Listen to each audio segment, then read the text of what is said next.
धामापूर कोकणातील एक सुंदर गाव। मित्रांनो, तसा तर संपूर्ण कोकण परिसर हा महाराष्ट्रातील सर्वात सुंदर आणि आकर्षक ठिकाणांपैकी एक म्हणून ओळखला जातो। परंतु कोकणातील धामापूर हे गाव हिवाळ्यात भेट देण्यासाठी पर्यटकांना एक उत्कृष्ट ठिकाण आहे, जिथे पर्यटकांची तुफान गर्दी आपल्याला पाहायला मिळते। कारण धामापूर हे गाव निसर्ग सौंदर्याचा एक अद्भुत नमुनाच आहे, असे जरी म्हटले तरी वावगे ठरणार नाही। अशातच आज आपण कोकणातील धामापूर या गावाबद्दल माहिती जाणून घेणार आहोत।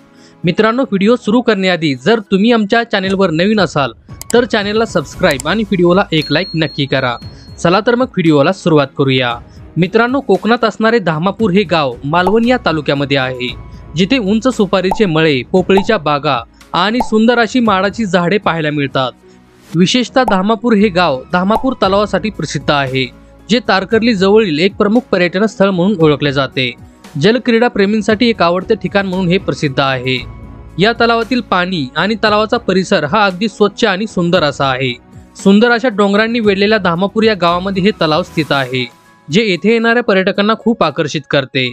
या ठिकाणी MTDC मुळे बोटिंगची सुविधाही उपलब्ध आहे। तलावाला भेट देणारे अनेक पर्यटक बोटिंगचाही मनमुराद आनंद घेत असतात। त्याचबरोबर या तलावाच्या जवळच भगवती देवीचे आणि सातेरी देवीचे मंदिर आहे, जे हेमाडपंथी शैलीने बांधलेले आहे। मंदिराच्या थोड्या पायऱ्या चढून गेल्यावर श्री भगवती देवीचे दर्शन आपल्याला घडते। मंदिरामध्ये देवी भगवतीची पाषाणात कोरलेली सुमारे 4.5 फूट उंचीची एक सुबक मूर्ती आहे, जिचा उल्लेख पुराणात देखील केलेला आहे। हे वर्णन तंतोतंत येथील मूर्तीला लागू पडते। देवीच्या एका हातात शंकराची आयुधे आहेत, तर दुसऱ्या हातात शक्तीची आयुधे आहेत। त्यामुळे मूर्तीमध्ये शिवशक्तीचा सुंदर मिलाप पाहायला मिळतो। धामापूर तलाव आणि मंदिराविषयी एक आख्यायिका सांगितली जाते। ती म्हणजे पूर्वी धामापूरमध्ये ज्याच्या घरी लग्न असायचे, ती व्यक्ती लग्नाच्या आदल्या रात्री फुलांनी बनवलेले दागिने एका परडीत घालून तळ्यात सोडायची आणि दुसऱ्या दिवशी त्या परडीतील दागिने सोन्याचे व्हायचे। लग्न समारंभ पूर्ण झाल्यानंतर दुसऱ्या दिवशी ते दागिने पुन्हा तळ्यात सोडण्यात यायचे, जी प्रथा खूप वर्ष चालली। एका व्यक्तीला दागिन्यांचा लोभ झाला आणि त्याने ते दागिने तळ्यात न सोडता स्वतःकडेच ठेवले।